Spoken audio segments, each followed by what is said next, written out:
All right, Martha Reeves and the Vandellas. Well, you know what? It's that time. And you know what time that is? It's that time to introduce our special guest. And she's going to give us some history. She's going to give us a little bit of what she's doing, talk about her book, talk about Dr. Bombay, I believe, as well, and some of this brand new stuff that, this fruit that she has. And we're going to discuss some of those things. And if we can coax her into it, we may very well even get her to sing for us tonight. And again, for those of you just tuning in, this is the Hodo Show and the Other Viewpoint. I am your brother, if there is no other. I'm Hodo, and this is our sister, the beautiful Martha Reeves. How you doing tonight? Hi, how are you, Hodo? Not bad. Feel like I'm in the dark. You feel like you're in the dark? Yeah. Let's see if we can give you some love light. Is that better? Yeah, there you go. There goes some love light. Now I'm gonna come over there and talk to you. Now I want to say good evening to everybody. This is late. You know, I was almost about ready to go to sleep. It's 11 o'clock, but it's a good time if we got people watching. You think somebody might call me and talk to me? You think they might? I want to talk about those earlier videos. You know, while we were standing up on those tall platforms, we couldn't dance. They had pushed those three things together and made stairs. Then they separated them and had Rosalind and Betty stand on the other platforms.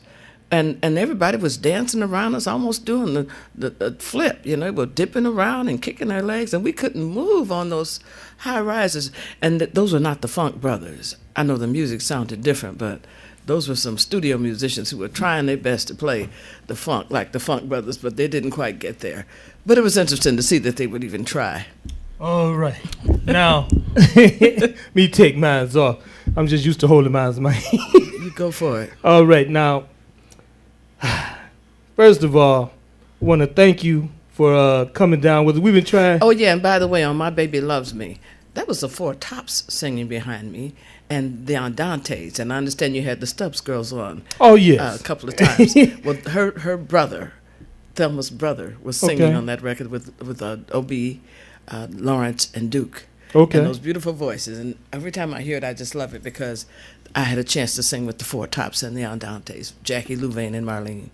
So every record I made didn't exactly have Vandellas on the back of it. Or maybe we had six girls with the Andantes. And on Dancing the Street, Ivy Jo Hunter, who was one of the writers, sang on it. So we've had some interesting recording sessions and all about Hitsville, USA, our home. Okay. Mm-hmm. Now, we got to get into what you've been doing lately, because this week, I know there's been like a Motown thing going on, and I saw your name up on the marquee the other day downtown at what used to be the old State Theater. Yeah. Now, what were you doing down there? We had a fundraiser to enhance the capabilities of getting jobs. Organization TGIF put on a benefit, and most of the proceeds went to the Salvation Army. I had to confess that a lot of times we've gone to Goodwill and the Salvation Army and gotten secondhand shoes to keep going when we were younger. So it's a big help when you can't afford new things and you got children in school. Okay. I even brought this little purse my sister made for me. It's got my brothers. You've never seen them, but there were 12 of us. Okay. I had my 6 brothers here. Yeah, one of my sisters passed away. See. I'm not going to try to show it, but I want you to see it. And this is Jessie, Lois, Delphine, and Eudora, and that's me. Lois and Delphine work with me currently. Okay. They're my Vandellas. Now, I had to wait for them to grow up and get old enough. And Lois started with me in 68, and Delphine started with me in 1980. Eudora sang with me in 1969 for a little while. I got some very talented sisters, and all of them work for the city. Jessie works for Kroger. Lois is with the Urban League. Delphine just retired from Blue Cross Blue Shield. And Eudora works for the government. She's a social worker. She works for the government. Okay. So I got some very enterprising the sisters. whole family doing the thing. Superstars, yeah. My brother Benny is a very well-known blues singer here in the city. He sang at Motown before I did. He was on Do You Love Me? You know, the Contours record? That boom, boom, boom, boom. That's my brother Benny. And my brother Thomas lives in Arlington, Virginia. He's the next oldest. And he works with the computer. He's a data processor. Now, how did the whole family get into music like that? You know, Grandfather. I'm a granddaughter of a Methodist minister. Okay. Had a church on Du Bois boys in Leland, the Reverend Elijah Joshua Reeves, Sr. My dad's the junior. Okay. And we had a family church, and I started singing at the age of 3 in my grandfather's church. Okay, and all of you sung in the choir or Yes, throughout we the were church? we were the only talented out of my dad's 8 siblings. He had 4 brothers, 3 brothers and 4 sisters, and we were the only talented kids. So it was like a lot of us. So we were our own choir. Now, what about your most father of the and Easter grandfather? programs? My dad played blues guitar and sang. Granddaddy just preached. Okay. Yeah, my aunts sang. Okay. Yeah, but my mother, Ruby, used to idolize Billie Holiday, and when she got tired of whipping us all soundly and putting us to bed like the lady in the shoe, she would sing to us. And when I sing ballads, and one that I might do for you tonight, I sound like my mom. I emulate my mom and her voice, how she used to sing us to sleep. Now, who knew all of that? I just told you. You got to know where you come from so you know where you're going. And Right. It's been my desire to be a singer. I remember being in the kitchen at home. I was the assigned dishwasher because anybody else would get out of washing dishes by breaking them. Mm-hmm. So Mama said, "Girl, you wash my dishes because they don't break them. I ain't had nothing to eat off of where they're breaking my dishes." So I'd be in the kitchen and I'd turn the radio on and I'd do the opera. They throw things in the kitchen. They'd open the door and just throw, "Shut up!" And the dog Rocky would put his paws over his ears because I'd hit some high notes he just couldn't tolerate. But I learned to sing in the kitchen with the water and the sounds of the knives and forks. And Okay. it's a good place to learn to sing. The acoustics are good in Now, the kitchen. how did you end up in Motown? I was singing at the 20 Grand. Mm-hmm. I was awarded a 3-night engagement at the 20 Grand. After the Delphis, the first group that I sang with and recorded with, we recorded on Checkmate, and the record didn't sell. Mm-hmm. So when my Aunt Bernice pierced my ears at the age of 11, she told me, she said, "You're going to be famous, and when you do, call yourself Martha Lavelle." Mm-hmm. So when the Delphis record didn't sell, and we kind of broke up because we all had to get jobs after graduation, I was found in the 20 Grand singing 3 songs during the happy hour because Dad had a rule. You had to be in this house before 12 o'clock or you couldn't come in. Mm-hmm. So I had to work. I was 21, but I had to work and get home before 12, so I took the happy hour. And on my 3rd night, William Stevenson, better known as Mickey, came in from the A&R department, and he was looking for talent. And he gave me a card and said, "You have talent. Come to Hitsfield, USA." Well, I went the very next day because it was Monday, the 1st of the month. I was working for Citywide Cleaners. And I knew I had no desire to go back to Citywide. I had been discovered. I had been given a card. I didn't know the protocol. I didn't know I was supposed to take that card and call and say, "Okay, I'd like an appointment for an audition."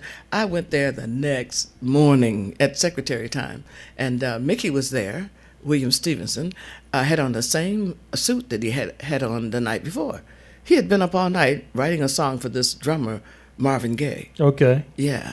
And so he had his sleeves rolled up, his tie was disarranged, and, just to where the processes, his little process was must. He was just busy writing the song. So he said, "What are you doing here?" I said, What do you mean? You gave me a card and said to come here." He said, "Yeah, but we have auditions every 3rd Thursday. Answer this phone, I'll be right back." Because the phone was ringing off the hook. Well, I Okay. had a commercial course at Northeastern High School, so I knew how to answer a phone. "May I help you?" "Martha Reeves, A&R department, may I help you?" "Are you the secretary?" "There's no secretary." "There is one now. Mr. Stevenson said he'd be right back. May I take a message?" So I had a notebook, and I've got a stack of neatly stacked messages. There were 17 guys in that office. I wasn't just answering the phone for William Stevenson. I was answering the phone for Robert Bateman, for Holland Dozier Holland, for Smokey Robinson, for Freddie Gorman, for everybody. Okay. Andre Williams, everybody was a writer. Clarence Paul, everybody was there. And Ivy Hunter was there. It was all about keeping the ladies separate. Now, hold on. Being a good so you just secretary. walked in the door and Yeah. started being the secretary. Yeah, I was asked to answer the phone, and I became. And so you became There the was one no at, woman in that department. at the door.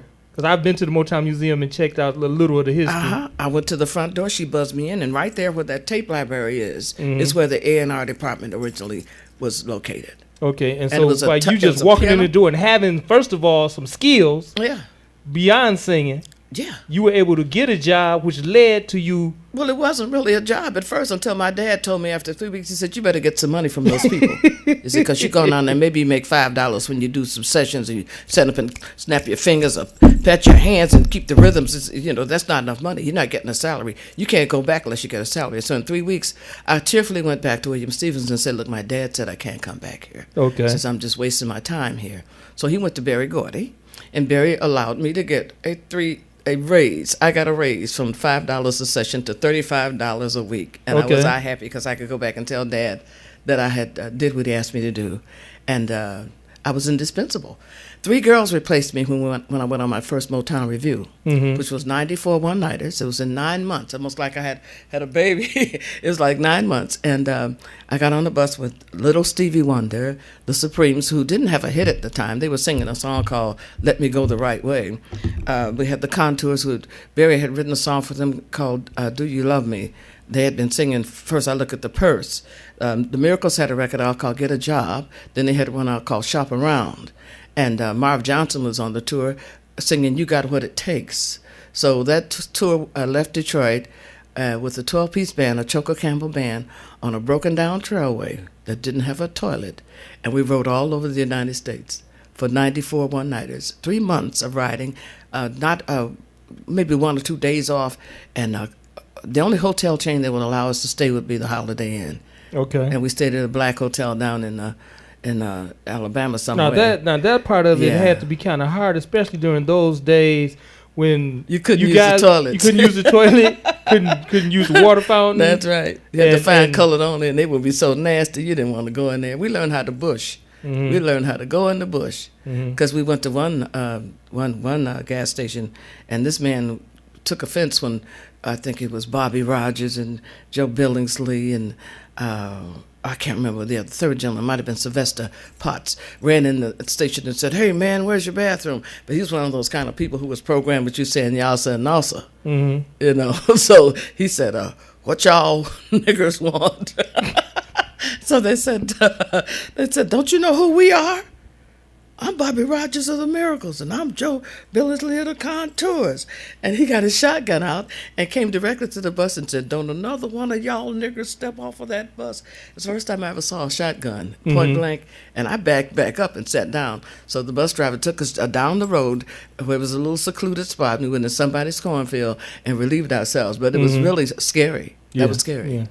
Now, you kind of skipped over. How did you go from being the receptionist / secretary / whatever to Martha Reeves singer? How did you make that? I was singing from the moment I walked in. Okay. The different producers, there were 17 guys, would come in to use the piano. That room had a clock, a file cabinet, a desk with a telephone and 4 telephone lines, and a piano. And they would take turns at the piano, and they would ask me to sing some melodies. They knew I was a singer. They'd ask me to help them rhyme songs. I should have been given producing rights, but I didn't know business. I was just glad to be there with all those talented people. As a matter of fact, I did a demonstration for Mary Wells called "I'll Have to Let Him Go." And when Barry heard it, after Mary left, he said, "Who is this singing on here?" So Mickey said, "That's my secretary, Martha." He said, "Well, put this record out on her and put those girls that sang behind Marvin Gaye on Stubborn Kind of Fella on the back of it." So then when we got a record, we had to change the name from Delphi's to Vandellas. Okay. And Vandellas is derived from the fact that I live on the east side. I wanted to make sure Van Dyke Street got in there somehow. And Della Reese is my idol. Okay. I was at Reverend Reynolds' church, New Liberty Baptist, one morning, and he looked out in the audience and said, "Della's in town. Della, give us a song." And a lot of people forget that Della is from Detroit. Hey, she was the most beautiful woman. She stood up in that church and a cappella sang "Amazing Grace," and I heard the chandeliers and the rafters just ring with her voice. The next morning, I'm watching TV when I'm getting ready to go to work at the cleaners, and she's singing, "Don't you know that I've fallen in love with you?" Oh, and I said, "Oh God, this woman is famous." And I was in church with her. I'm inspired by her. So I said, "She's my idol. I want to be like her." And when we had a choice, had to make a name, Della Reese came to my mind. Vandellas, Delphis, my sister Delphine. It all fit. Vandellas. It fit good on a marquee. You don't know how many people have come to me and tried to give a definition to that name. They wanted to say we were vandals and we stole hubcaps while we danced in the street. Somebody said it's some kind of witchcraft. And, it was a vendetta. You got a revenge. I said, forget it. It's just Vandellas. It's what it says. It's what it means. Okay, Van Dyke and Della Reese. That's right. Okay, well, now we know for sure.